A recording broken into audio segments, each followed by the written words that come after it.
Bulletin हमारा उत्तर प्रदेश। चलिए शुरुआत करेंगे। यूपी के मुजफ्फरनगर में संत स्वामी ज्ञान भिक्षुक दास महाराज की 65वीं पुण्यतिथि एवं सदगुरु समनदास महाराज की पुण्य स्मृति में विशाल संत समागम एवं सत्संग कार्यक्रम आयोजित किया गया।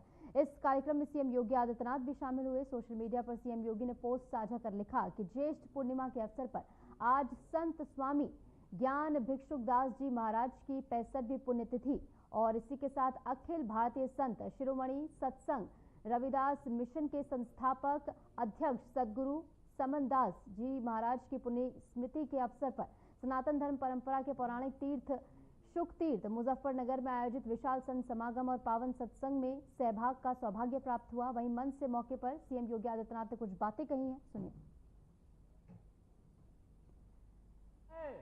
सदगुरु रविदास जी महाराज की पावन जन्मभूमि क्षीर गोवर्धन काशी में, वहां पर प्रधानमंत्री मोदी जी की प्रेरणा से हम लोगों ने पहले वहां पर 14 के पहले, मोदी जी के आने के पहले वहां जाने का रास्ता बहुत संकरा था, सिंगल लेन का सड़क था। आज हमने वहां 4 लेन की सड़क से जोड़ दिया है। आश्रम को भव्य रूप दे दिया है, बहुत भव्य रूप दे दिया है। और आश्रम को भव्य रूप देने के साथ साथ सदगुरु रविदास जी महाराज की भव्य प्रतिमा स्थापना के साथ साथ अन्न क्षेत्र का निर्माण और रविदास जी महाराज के नाम पर सैकड़ों बीघा लैंड जमीन को खरीद करके वहां पर सदगुरु रविदास जी महाराज का के नाम का पार्क और उनकी भव्य प्रतिमा की स्थापना का काम भी वहां पर आज मोदी जी की प्रेरणा से संपन्न हो चुका है। बहनों और भाइयों, इन दिव्य संतों ने समाज को एक राह दिखाई और वह राह एकता की राह है। वही राह है जो हमें सुरक्षा की गारंटी भी देती है, हमारा संरक्षण की गारंटी भी देती है, हमारे उत्थान का मार्ग भी प्रशस्त करती है और सम और विषम परिस्थितियों में हमें लड़ने की भी प्रेरणा प्रदान करती है। और यही तो कार्य सदगुरु रविदास जी महाराज की प्रेरणा को आगे बढ़ाने का काम किया है। इस सुख तीर्थ में संत स्वामी ज्ञान भिक्षुक दास जी महाराज ने, एक दिव्य संत थे। सुख तीर्थ भारत की सनातन धर्म की परंपरा का एक पौराणिक तीर्थ है। आज से नहीं, ये भागवत भूमि है। 5000 वर्ष पहले सुखदेव जी महाराज ने राजा परीक्षित को पहली भागवत की कथा इसी धाम पे सुना करके उन्हें मुक्ति का मार्ग प्रशस्त करने के लिए जीवन में भक्ति का, ज्ञान का और मुक्ति का क्या महत्व हो सकता है, इसकी प्रेरणा इसी पावन धाम ने करवाया था। जो भारत की सनातन धर्म की प्राचीन नगरी है, उस काशी में, क्षीर गोवर्धन में सदगुरु रविदास जी महाराज का आविर्भाव होना और उन्होंने अपने कर्म साधना के माध्यम से जो एक प्रेरणा वहां से दी, वह आज भी पूरे देश के लिए, हर श्रद्धालु जन के लिए एक मार्गदर्शक के रूप में काम करती है। जब हम सदगुरु रविदास जी महाराज के बारे में चर्चा करते हैं, बहनों और भाइयों, सदगुरु रविदास जी महाराज ने सामाजिक आडंबर और कुरीतियों के प्रति समाज को जागरूक भी किया, कर्म पर विश्वास करने की प्रेरणा दी, एक आध्यात्मिक चेतना का जागरण किया और उन्होंने कहा था, मन चंगा तो कठौती में गंगा। बहनों और भाइयों, ये संत सदगुरु रविदास जी महाराज का कथन ये जीवन में आंतरिक पवित्रता और निर्मलता का प्रतीक होता है, एक नई प्रेरणा है। और इसीलिए उन्होंने सामाजिक बुराइयों से दूर रहने के लिए समाज को एक नई प्रेरणा दी। समय इस बात को कहा था कि ऐसा चाहूं राज में जहां मिले सबन को अन्न, छोट बड़ो सम बसे रविदास रहे प्रसन्न। बहनों और भाइयों, कितनी दिव्य वाणी है, कितनी दिव्य वाणी है सदगुरु रविदास जी महाराज की। उन्होंने कहा, यह रविदास तब प्रसन्न रहेगा जब बिना भेदभाव के सबको समान रूप से अधिकार मिलेगा, सबको अन्न मिलेगा। और याद करिए, संत रविदास जी महाराज की इन बातों को अक्सर किसी ने लागू किया। भारत के प्रधानमंत्री मोदी जी ने प्रधानमंत्री गरीब कल्याण अन्न योजना के माध्यम से भारत के 81 करोड़ लोगों को 81 करोड़ लोगों को कोरोना जैसी महामारी से लेकर के अब तक लगातार अन्न का वितरण कराया जा रहा है। ये होती यूपी के उप मुख्यमंत्री केशव प्रसाद मौर्य काशी के दौरे पर हैं। एयरपोर्ट पहुंचने पर पदाधिकारियों ने उनका स्वागत किया और पटका भेंट किया गया। इस दौरान केशव प्रसाद मौर्य ने अखिलेश यादव और कांग्रेस पर जमकर निशाना भी साधा। साथ ही कहा कि महाकुंभ ऐतिहासिक है, एक दुखद घटना का हमें खेद है। जिन परिवारों ने अपनों को खोया है उनके प्रति हमारी संवेदना है।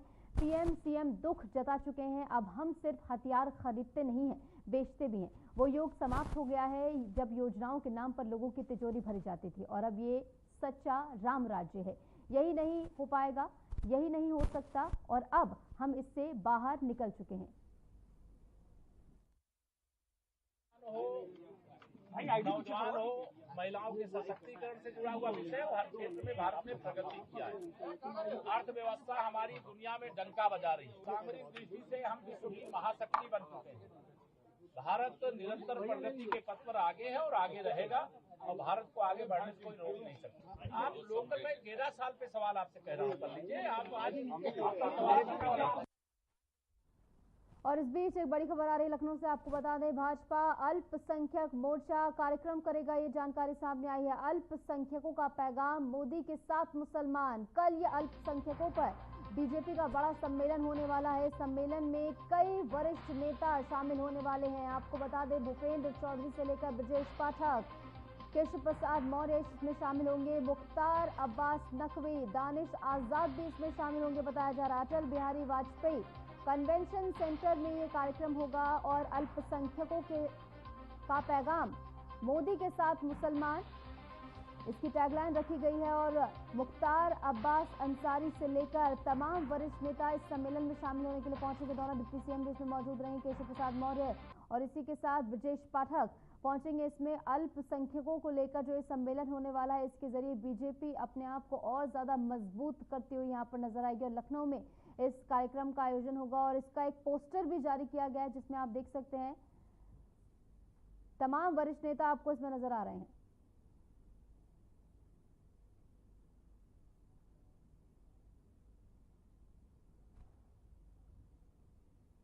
जम्मू कश्मीर के मुख्यमंत्री उमर अब्दुल्ला अलीगढ़ पहुंचे, जहां सीएम अपने परिचित साजिद खां के इंतकाल के बाद उनके परिजनों को सांत्वना देने के लिए पहुंचे थे।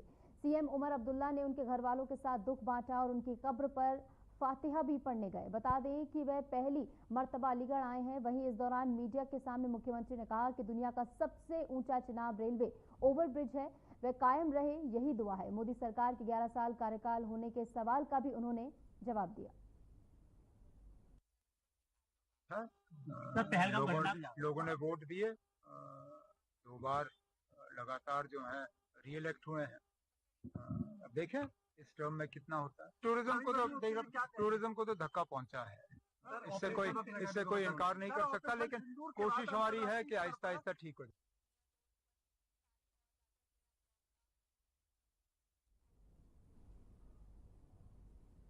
विदेश यात्रा से लौटने के बाद बीजेपी सांसद शशांक मणि त्रिपाठी का देवरिया में जोरदार स्वागत किया गया। स्थानीय महिलाओं ने उन्हें सिंदूर लगाकर सम्मानित किया और ऑपरेशन सिंदूर को लेकर उनके प्रयासों की सराहना भी की। इस अवसर पर सांसद शशांक मणि ने मीडिया से बातचीत में पाकिस्तान पर तीखा हमला बोलते हुए कहा कि पाकिस्तान आतंकवाद की जननी है, और उन्होंने बताया कि अपनी विदेश यात्रा के दौरान उन्होंने ऑपरेशन सिंदूर से पहले कई देशों को आतंकवाद के खिलाफ भारत के रुख और प्रमाण सौंपे हैं। उन्होंने ये भी कहा कि भारत के प्रयासों को वैश्विक मंचों पर सराहना भी मिली है और सभी देशों ने एकजुट होकर आतंकवाद के खिलाफ भारत का समर्थन भी किया है। शशांक मणि ने यह भी संकेत दिया है कि भारत अब कूटनीतिक और वैश्विक मंचों पर आतंक के खिलाफ और मजबूती से खड़ा रहेगा। क्या कुछ कहा गया, सुनिए। लोकसभा की जनता को बहुत बहुत धन्यवाद देना चाहता हूं और मैं यहां पर आके मुझे ऐसा लग रहा है कि मैं वापस घर आया हूं और एक बहुत शुभ संकेत लेके आया हूं। जैसा कि मैंने कहा, हम लोग को भेजा गया था अमेरिकाज़ में, गयाना में, पनामा में, कोलंबिया, ब्राज़ील और यूनाइटेड स्टेट्स में शशि थरूर जी की अध्यक्षता में, और मेरी टोली ने यह जाके बताया कि सिंदूर के मामले में हम लोगों ने जो किया है वो न्यायोचित है। आतंक का जो प्रभाव है पूरे देश में और विदेश में है और उसकी जननी पाकिस्तान है, और हमने इस बात का पूरे देश में और विदेश में प्रमाण दिया कि कैसे सिंदूर के पहले जो 26 लोगों की हत्या हुई थी, उसके बाद जो हमने उनके ठिकानों को ठीक किया है। केंद्र की मोदी सरकार के कार्यकाल को 11 साल पूरे होने पर राज्यसभा सांसद रामजी लाल सुमन का बयान सामने आया है। रामजी लाल सुमन ने केंद्र सरकार पर तीखी प्रतिक्रिया दी है। रामजी लाल सुमन ने कहा कि पिछले 11 वर्षों में देश में आपसी तनाव बढ़ा है। क्या कुछ कहा गया है, सुनिए। समाजवादी पार्टी का कार्यकर्ता हूँ। कांग्रेस पार्टी के नेता क्या कहते हैं मुझे इस बारे में कुछ ज्यादा लेना देना नहीं, लेकिन अखिलेश यादव के नेतृत्व में समाजवादी पार्टी ये ऐसा महसूस करती है कि इन 11 वर्षों में नरेंद्र मोदी ने आपसी रिश्तों को बिगाड़ा है। जन कल्याण का कोई काम ऐसा नहीं हुआ जिसके चलते कहा जा सके ये हमारी उपलब्धि है। आप लोग अभी जानते हैं आतंकवादी गतिविधियों को नियंत्रित करने के लिए सरकार ने एक लड़ाई शुरू की। पहलगांव में लोग मारे गए, आतंकवादियों का शिकार बनाया। आज तक हम लोग ये चिन्हित नहीं कर पाए तो आतंकवादी कौन थे। दूसरा मैं निवेदन आपसे करना चाहूंगा कि 370 जब जम्मू कश्मीर में खत्म की हुई और नोटबंदी खत्म हुई तो इस सरकार ने मोदी के लिए कहा था कि हमने आतंकवाद की कमर तोड़ी। आज हमारे देश में आतंकवाद है तो मोदी को उसकी जिम्मेदारी लेनी चाहिए। इनका कुछ मतलब नहीं है। आतंकवाद के नाम पर, देश को मुक्त कराने के नाम पर उन्होंने जंग लड़ी। एक फटकार के बाद अमेरिका के मोदी ने कहा युद्ध विराम हो गया, और आज मोदी ये कहते हैं कि संघर्ष चलता रहेगा। तो मेहरबानी करके यही बताएं कि आपने संघर्ष विराम क्यों किया।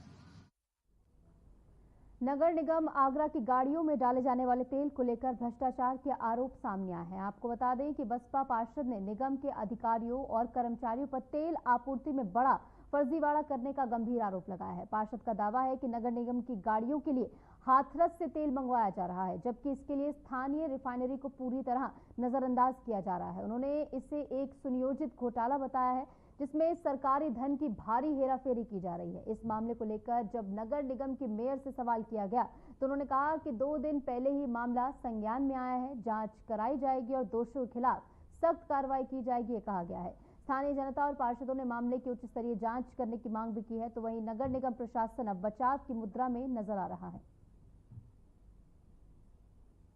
जो आप लोगों ने पूछा है अच्छा क्वेश्चन है, और ये अगर ऐसा होता है तो सही स्थिति नहीं है। नगर आयुक्त जी से बात करूंगी, उनसे स्पष्टीकरण मांगा जाएगा कि ऐसा क्यों हुआ। अब तक 2 साल बने तो मुझे ही हो गया और पता चल रहा है कि मुझसे पहले से भी ऐसा होता हुआ आ रहा है। तो पहले तो नगर आयुक्त जी इसका स्पष्टीकरण दे दें मुझे। अगर नहीं मिल पाता है मुझे तो माननीय मुख्यमंत्री जी के पास मुझे कंप्लेन करनी पड़ेगी कि अगर आगरा एमएनटी पर डीजल आता है तो सीधे क्यों नहीं आता है, पहले हाथरस क्यों जाता है, हाथरस से फिर आगरा क्यों आता है। तो ये जांच का विषय है और मैं जांच भी कराऊंगी।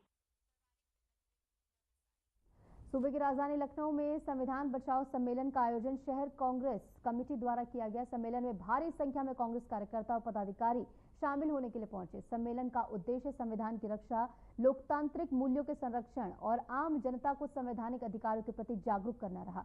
कांग्रेस नेताओं ने कार्यक्रम में केंद्र सरकार पर संविधान विरोधी नीतियों का गंभीर आरोप भी लगाया है और जोरदार आलोचना यहां पर की गई। कार्यक्रम के अंत में आपको बता दें कि कार्यकर्ताओं ने हाथों में संविधान की प्रति लेकर लोकतंत्र और संविधान की रक्षा का संकल्प भी लिया।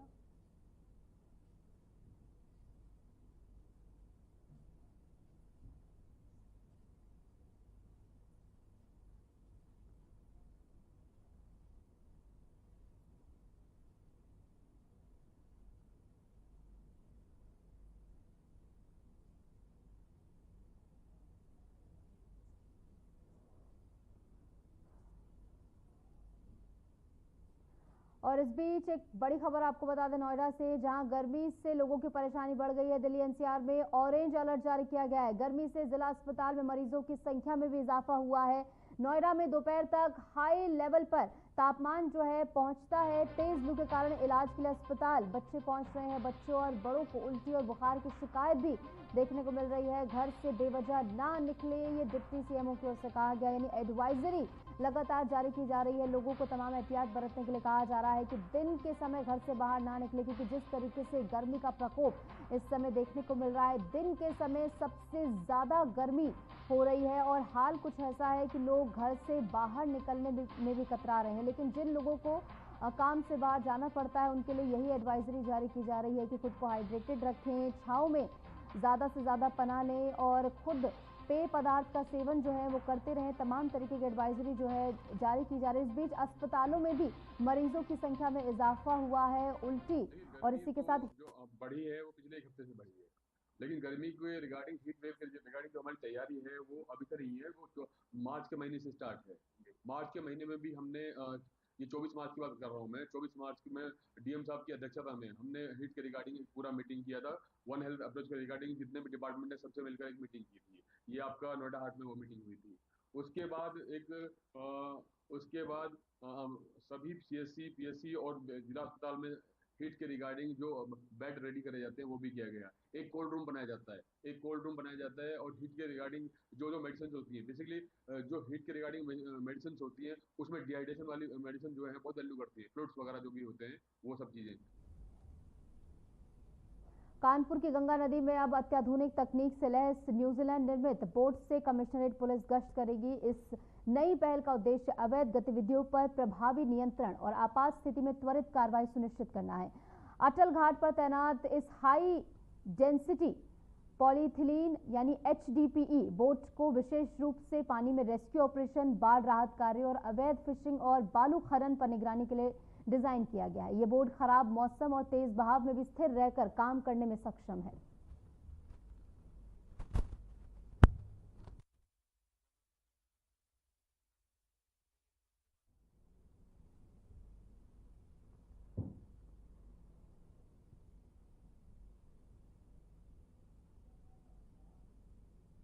लखनऊ में आयुष्मान भारत योजना के तहत बड़े पैमाने पर घोटाले का खुलासा हुआ है। इस संबंध में डीसीपी सेंट्रल आशीष श्रीवास्तव ने जानकारी देते हुए बताया है कि इस मामले में मुकदमा दर्ज कर लिया गया है। डीसीपी के मुताबिक योजना के नोडल अफसर ब्रजेश कुमार श्रीवास्तव ने तहरीर दी थी, जिसके आधार पर पुलिस ने मामला दर्ज कर आगे की कार्रवाई शुरू कर दी है। जांच के प्राथमिक आंकड़ों के अनुसार 1 मई से 22 मई 2025 के बीच लगभग 10 करोड़ रुपए की क्षति पहुंचाई गई है। विभागीय स्तर पर भी इस पूरे मामले की आंतरिक जांच की जा रही है।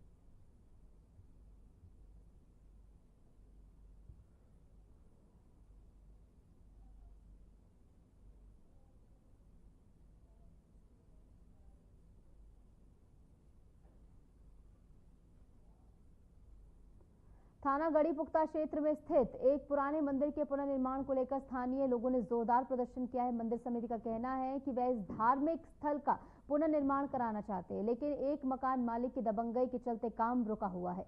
प्रदर्शनकारियों ने आरोप लगाया है कि संबंधित मकान मालिक न सिर्फ पुनर्निर्माण में बाधा डाल रहा है, बल्कि मंदिर की जमीन पर अपना दावा जताकर समिति को डराने धमकाने की भी कोशिश की जा रही है।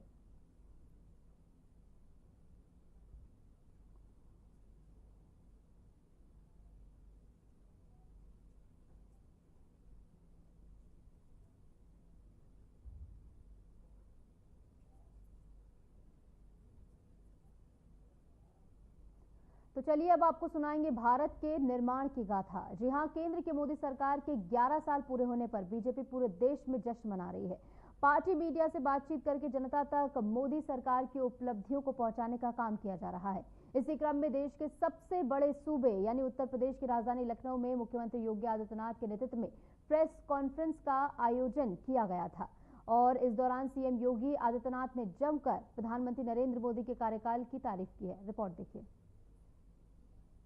सरकार के 11 साल कैसे बेमिसाल, तुष्टीकरण नहीं विकास में सबका साथ, स्टार्टअप इंडिया से सपनों की नई उड़ान, सेवा सुशासन के साथ हुआ गरीब कल्याण। बीते 11 साल संकल्प, साधना और समर्पण का स्वर्णिम कालखंड की कहानी विकास की जुबानी आज कह रहा है। उत्तर प्रदेश के मुख्यमंत्री योगी आदित्यनाथ ने प्रधानमंत्री मोदी के 11 साल पूरे होने पर राजधानी लखनऊ में भारतीय जनता पार्टी कार्यालय में प्रदर्शनी का उद्घाटन तो किया ही, साथ ही कैसे भारत आत्मनिर्भर और विकसित भारत की दौड़ में अव्वल आ रहा है इसका भी बखान किया। इस दौरान उप मुख्यमंत्री केशव प्रसाद मौर्य और ब्रजेश पाठक भी मौजूद रहे। सीएम योगी ने इस मौके पर कहा कि प्रधानमंत्री मोदी के कार्यकाल के ये 11 साल आत्मनिर्भर और विकसित भारत की नींव के स्वर्णिम युग के रूप में जाने जाएंगे। आदरणीय प्रधानमंत्री मोदी जी के 11 वर्ष के कार्यकाल एक विकसित भारत एवं आत्मनिर्भर भारत के निर्माण के स्वर्णिम काल के रूप में जाने जाएंगे। इन 11 वर्षों में प्रधानमंत्री मोदी जी ने वैश्विक स्तर पर भारत के विश्वास को सुदृढ़ करते हुए भारत को न केवल वैश्विक पहचान दी है बल्कि स्वयं को तपाकर खपाकर 140 करोड़ भारतवासियों को भी एक विश्वास का प्रतीक बनाया है। पिछले 11 वर्ष में भारत दुनिया की चौथी बड़ी अर्थव्यवस्था बना है, यानी भारत से ऊपर अब भारत ने अपनी आजादी के अमृत महोत्सव वर्ष में जब ये देश अपनी आजादी के 75 वर्ष पूरा कर रहा था तब प्रधानमंत्री मोदी जी के नेतृत्व हमें मिला है, इस देश को मिला है, जिन्होंने पूरे भारत को विश्वास का प्रतीक बना करके भारत को विकसित भारत और आत्मनिर्भर भारत की एक सुदृढ़ नींव का निर्माण करते हुए अगले 25 वर्ष की एक व्यापक कार्य योजना पूरे भारतवासियों के सामने भी प्रस्तुत कर दी है। यही नहीं, नया भारत कैसे सुरक्षा के क्षेत्र में आत्मनिर्भर बन रहा है वो जानिए। भारत वैश्विक स्तर पर रक्षा निर्यात में अग्रणी है। भारत का रक्षा निर्यात अब तक 100 से ज्यादा देशों में फैल चुका है। 2014 में ये 1941 करोड़ से बढ़कर अब 2024 में 23,662 करोड़ तक हो चुका है। भारत के रक्षा निर्यात में 1,100 से ज्यादा की वृद्धि दर्ज की गई है। अब आपको बताते हैं कैसे आज नए भारत की है और इस दौरान देश के अंदर 3,80,000 किलोमीटर ग्रामीण सड़कों का निर्माण भी पिछले 11 वर्ष के अंदर हुई है और इसी प्रकार से देश के अंदर हाई स्पीड कॉरिडोर के निर्माण के लिए भी कार्य हुआ, जिसमें 3,600 किलोमीटर का हाई स्पीड कॉरिडोर और देश की पहली रैपिड रेल उत्तर प्रदेश के अंदर भी प्रारंभ हुई है, जो दिल्ली मेरठ के बीच में प्रारंभ हो चुकी है। इन 11 वर्षों में लगभग 55,000 किलोमीटर हाईवे का विस्तार हुआ है, जिसके बारे में मैंने आपको पहले बताया कि आज भारत की जो प्रतिदिन स्पीड है, हाईवे की स्पीड है, जो आज हाईवे हमारे बन पा रहे हैं, ये 35 किलोमीटर पर डे के हिसाब से आज बन रहे हैं, जबकि यह 2014 तक मात्र 11 किलोमीटर पर डे की थी। यकीनन आतंकवाद के प्रति भारत ने वैश्विक पटल पर अपनी प्रतिक्रिया बदल दी है। 2014 से पहले की अपनी प्रकृति को भारत बदल चुका है। भारत की सुरक्षा के लिए कोई भी खतरा बनता है तो जवाब सर्जिकल स्ट्राइक है, एयर स्ट्राइक है और ऑपरेशन सिंदूर जैसा न्यू नॉर्मल बेशक है। ये सब अभी पॉज है, लेकिन विपरीत परिस्थितियों में कभी भी ऑन हो सकते हैं। मेड इन इंडिया का दुनिया को एहसास हो चुका है। मोदी सरकार के सेवा, सुशासन और गरीब कल्याण के सफलतम 11 वर्षों का एहसास भी आज ये देश कर रहा है। पीएम मोदी के नेतृत्व में देश अभूतपूर्व विकास की ओर तेजी से आगे बढ़ रहा है। Bureau report.